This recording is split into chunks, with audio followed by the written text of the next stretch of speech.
Hello and welcome to More Tea Minister. My name is Ian. Today we're having a very quick extra video. You tell by the title of Tea Haul that I just want to look at some teas that I purchased recently and that have arrived.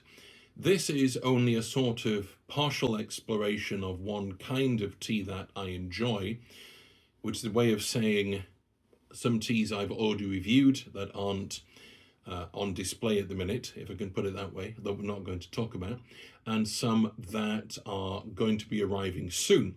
But as I look at this storage of tea, let's put it that way, there will be some that I want to talk about more and in fact will show in close-up, because when I had the opportunity to buy them, I had the opportunity to buy them in the original producer's packaging rather than the vendor's packaging. So what are we talking about? What we're talking about is a combination of two kinds of tea. There is Bancha, or farmer's tea. I want to make that distinction because we're not talking about Bancha as straightforward green tea, but it's Bancha in the sense of Sanan Bancha, or even slightly more varied forms like Kancha, or Memasaka Bancha, or Kyo Bancha.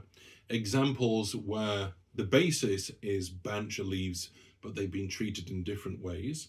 But under that umbrella, I have actual straightforward Kyo Bancha, etc., etc., etc., but also some other examples of tea as well. And alongside that, I've got what we might more broadly call roasted tea, which is the hojichas, literally roasted teas, but also roasted kukicha or hoji kukicha, roasted stem tea, and so on and so forth. So what I have here in this box, and I'll be the first to admit it's not very neatly arranged, but it's constantly being shuffled, is my current stock, some open, some unopened, some still to come, of the teas that I'm calling Bancha and farmer's tea, and also roasted tea. Now, as I say, some of these we're going to be looking at in close-up, but it only seems fair to talk about some of the other ones, including ones that we've already seen on this channel. So this is the first one out of the bag. This is a firm favourite of mine, one that we've already looked at. This is Memasaka Bancha. This is the Bancha where the tea is dried off in its own brewing liquor, its own boiling liquor.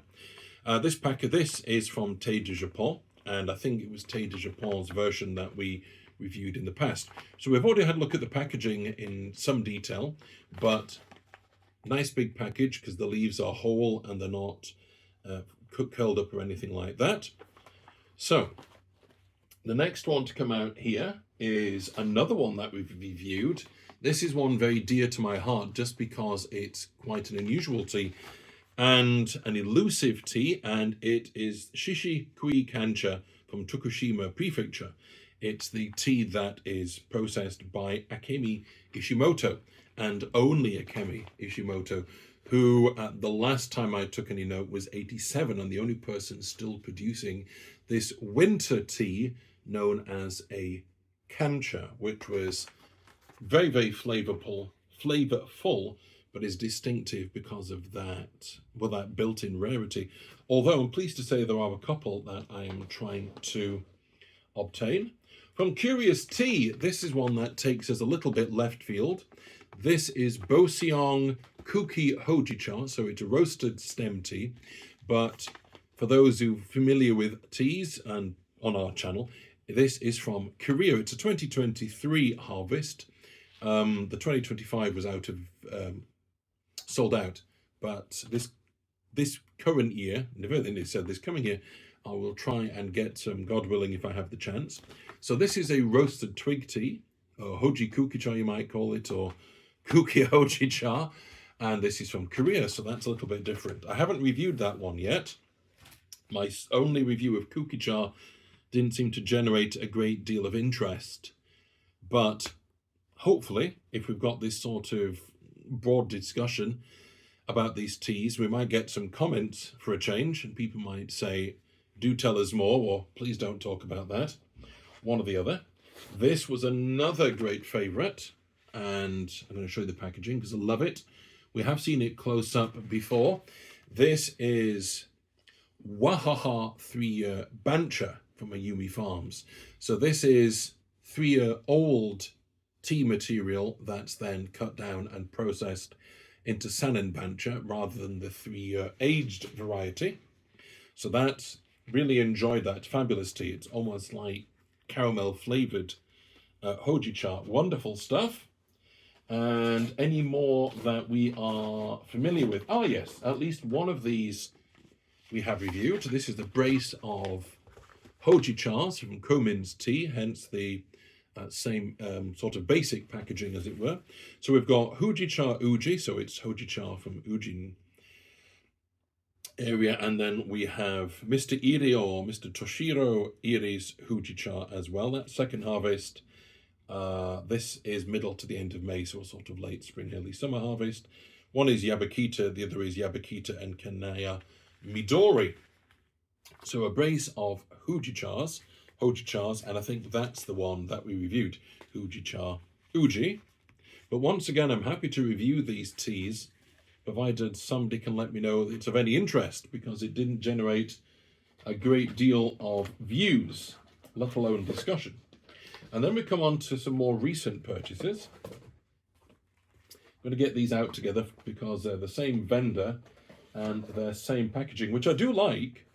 And I have reproduced pictures of this packaging as a post on the YouTube channel. So we have 3 teas here from Bancha of London. Okay. So on my left here, we have Zarai. That's not strictly speaking a cultivar. It's a bit like saying wild/native tea, I've come to learn. Hoji Kamairicha, which is at its most basic pan-fried green tea. So instead of the more usual way of the kill green process in Japan, which is to steam the tea, there are still some areas which use the more common outside of Japan, more traditional pan frying, which is what this is. However, that idea of kamairicha can also be used in different ways to make a bancha style of tea, in the sense we're meaning, which we haven't tried yet, and this is a more roasted one, so I'm looking forward to trying that. And then we have from Yusendo Tea Garden, it's their Genmai cha, which I have tried, and it's delicious. It's incredibly savory, so I've really enjoyed that one. And then we have a hojicha. This is another kuki-cha, and it's from Osso Buki. So I haven't, yes, I beg your pardon, I have tried that one. I tried that yesterday for the first time. It's really, really, considering it doesn't taste overly roasted, there's a wonderful nutty roasted flavour to it. And I can see why the advice is to only brew it for 60 seconds at a time. That way you can get quite a few steepings and you're not kind of overwhelmed by the flavour. And then the final packages, for the moment, that is, not in total, we have 5 teas from Unomi Life. All of these close-up photographs on as a post on the channel, but also we're going to be looking at them close up in a mo.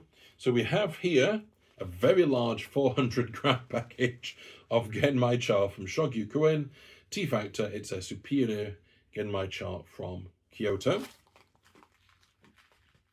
We have a very, very substantial vacuum sealed package from Zenkuan Tea Garden. It's their Kuki Hojicha, so roasted twig tea. You can see that that is almost, it's about the size of half a brick, I would say, and that's 200 grams. So you can see the kind of difference in size there. Okay, so that's 200 grams of their roasted twig tea, so Kuki Hojicha. This splendid packaging here is 3-year aged Sanin Bancha from Tarui Tea Farm. So I'm looking forward to trying that as a second example of aged Sanin Bancha. We have, now this one really caught my eye. This looks like a combination of Genmai cha with Hoji Kukicha. So it's roasted stem twig tea with toasted rice. It's Ikigo Bocha from Seikoin. So that should be really interesting. A combination of twig tea roasted plus toasted rice. So it's a sort of genmaicha made with kukicha. And I have seen elsewhere that it can be made with other kinds of tea. In fact, I just want to... Yes, going back to the one from Tenchi here. This genmaicha is made with roasted tea. Hence that really, really savoury, nutty flavour to it. So again, that's slightly different from a green tea version of genmaicha. And last but not least, by any means, this very elegant, very slender package, which is 100 grams of genmaicha with matcha, which is from Osada Tea. Now, as is often the case, when I first saw this, first of all, it's the first time I'd noticed one of these. Maybe my eye had simply skipped over other options, but now that I've seen it once, I've seen it more frequently. So you have a little bit of variety of genmaicha there as well, because it's got added matcha. So that is my hoard, if you want to put it that way, of Bancha teas and roasted teas. There are more to come, and I might show a photograph of the whole lot when they're all here. But these are the ones I would like to focus on. And what we might do once we've had a look at the close-up is some concluding remarks very, very quickly. And we might talk about what the labels say, just the front labels. Okay, so let's take a close-up. See you in a moment. So here we are beginning our close-up of some of the packaging from our recent tea haul. Just to reiterate a point that hopefully doesn't need to be made, but I feel it's important to do so. The fact that I'm looking at this packaging isn't meant to be in any way a slight on any of the other teas that we've just briefly mentioned in the first part of the video. It's simply that I'd made the deliberate decision to go with the original packaging from the producer, not necessarily the standard packaging from You Know Me Life, and I really just wanted to sort of celebrate the packaging. So this is the bright and cheerful packaging from the premium genmaicha with matcha from Osada Tea. That one caught my eye because I don't know a great deal about genmaicha, only having tried a couple. And I'm beginning to explore the idea of genmaicha in different guises or with some differing ingredients. So there we go, that's our premium genmaicha with matcha from Osada Tea. Let's move on to the next one. Here we are looking at the packaging for our second tea. This is from Tarui Tea Farm, and this is their 3-year aged Sanin Bancha. If anybody's familiar with our reviews of Sanin Bancha, there's the two kinds. There's the 3-year-old Bancha, where you're dealing with undergrowth, essentially, and this version where the tea has been aged once it's been harvested and undergone processing. So let's flip this over so you can see the label from You Know Me Life as well, just to give you that extra information. So it's Tarui Tea Farm 3-year aged tea stems Sanin Bancha. So let's move on to our next one. So here we are looking at quite a sturdy package of Zenkuin Kuki Hojicha. In other words, it's roasted twig tea. Let's flip this over. I'm going to do it slowly. You can see that this is quite a substantial package. It's one of those teas that can undergo vacuum packing because it's not going to damage the twigs. And let's bring it down here. And then you have the point out, it's Zenkuin Tea Garden Kuki Hojicha, and it's grown pesticide free. So here we have Seikoin's Ikigo Bocha, which is a combination recipe, so to speak, of genmaicha with kukicha. So it's roasted stem tea with toasted rice. So there you've got that sort of very rich taste of roasted stems, so from kukicha, hoji kukicha I should be precise, and then with the added savoury note of toasted rice. Not that I've tried this yet, I'm just sort of second guessing what this is going to be like, but here is the original packaging from Seikoin, and let's move on to our final tea. And here we are with our final package. It's a very substantial bag of genmaicha. This one really caught my eye just on the website. I was really taken by the green and red kind of contrast. Let's flip this over. And you have at the bottom the details that this is Shogyu Kuen Tea Factor Superior Genmaicha from Uji in Kyoto. And it's a 400-gram package, which is why it's so substantial. Let me just flip that over so you get that sense of it in against the scale of my hands. That's 400 grams of genmaicha, which will take quite a lot of time to drink, especially when I have these other roasted teas as well. So there we go. That's a close-up of the packaging. And now let's just move to the final part of our video. See you soon. Hello again. Hopefully you enjoyed looking at the close-up of this packaging. I've really enjoyed learning a little bit more about the teas using the magic of Google Lens. I'm not sure that there's so much for us to say here. You're probably quite relieved. I did pick up some details such as the Seikoin Ekigo Bocha, the roasted stem tea with rice, the sort of genmaicha / cookie char combination. That is distinctive in that the twigs are stored in what they're calling a snow room, which sounds a bit like the old-fashioned Georgian Edwardian pre-refrigeration ice room, where they would store blocks of ice, but it sounds like in this case it's being used to store snow to be able to naturally refrigerate. And also, having had a look at the Bancha tea, the one from Tarui Tea Farm, it's pointed out that it's made with autumn and winter Bancha. So there are more teas to come, and I will put posts up about them. All those teas, I believe, are all from the same producer. I just wanted to try a few of their different ones. So, completely off-the-cuff video. I just wanted to talk about this kind of tea and to urge people, if you watch it, you don't have to like it. If you want to put a dislike, please do that.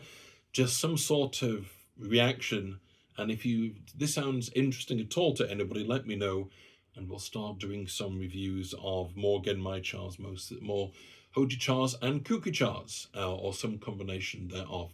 So I've really enjoyed this, so happy steeping and God bless.